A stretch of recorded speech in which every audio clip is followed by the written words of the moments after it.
Hi Middles, this is just a quick video to explain to you how you need to complete this Seesaw activity. So once you've opened it up and you've clicked add response, the first thing that you'll need to do is to choose an image.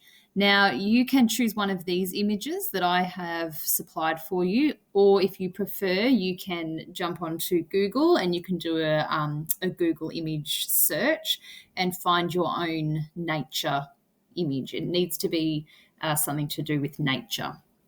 So once you've chosen your image, you then will need to insert your image onto page 2, just in the center here. So if you would like to use one of these images on this page, you'll need to take a screenshot of the image and then save it to your computer and then insert it into page 2.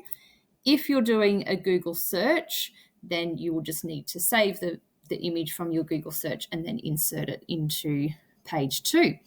So once you have your image here in the center, you are then going to do some brainstorming and try and think of some really great words that you might be able to use when you write a haiku about this image. So we are looking at the 4 different types of words that we've been learning about. So nouns, verbs, adjectives, and adverbs. And we're going to aim to think of at least 3 for each type of word. You can definitely think of more if you would like to, but the minimum is 3 for each. Okay, so I'm going to give some examples of words that I have thought of for this image. So I'm going to add a text box in here.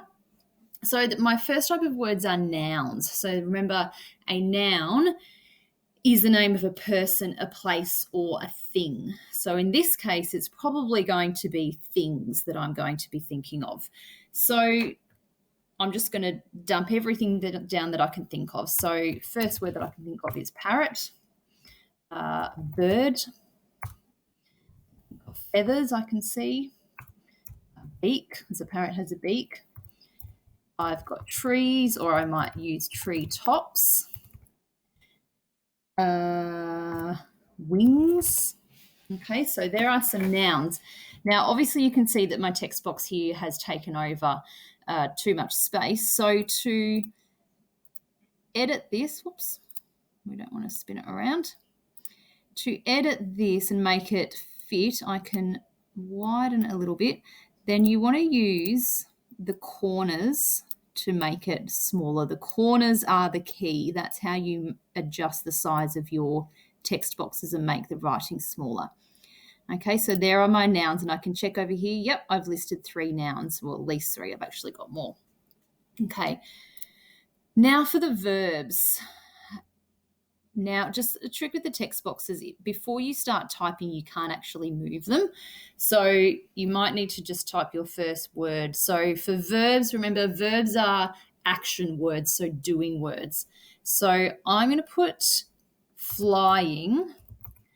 I'm going to put /fly because I'm thinking when I write my haiku, I'm aiming for a certain amount of syllables, and I might find the word flying might be too many syllables, and then I could possibly use fly, or fly might be too little syllables, not enough syllables, and so I could use flying. Okay, I'm also thinking of the word soaring. So soaring and flying have a similar meaning, but I think soaring is a more powerful word. It creates a clearer image in my reader's mind. And when we're writing haikus, we want to aim to create a really, really clear, vivid picture in our reader's mind. So we want to be using powerful words. Okay, words like glide, squawk. Now, if you get a little bit stuck, I strongly recommend you use a thesaurus. Now, we have this Kid Thesaurus. There's also this thesaurus.com. So if I'm looking at a word, say like fly, which is a pretty weak word, it's not a very strong word. If I type fly into my thesaurus, it gives me some other words. So like climb. Now, climb, it's got it as a synonym, But if I look at this image here, climb is not really a word that I'm going to use to describe this. Whereas maybe a word like glide, that could definitely be a word. Or look, here's my word soar. Okay, so I'm actually going to add the word glide to, or maybe gliding or glide to my list here. Okay, so I'm going to adjust the size of that. All right, so there are my verbs. Okay, now I'm moving on to adjectives. Now, adjectives are words that describe nouns. So now I'm describing the parrot, describing the bird, describing the feathers. So I am thinking the first word that comes to my mind is colourful.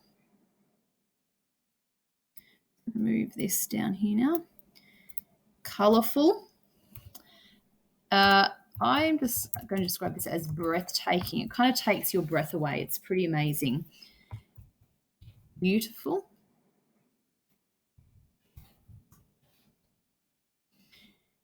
Now, I think I typed in, if I type in the word beautiful here,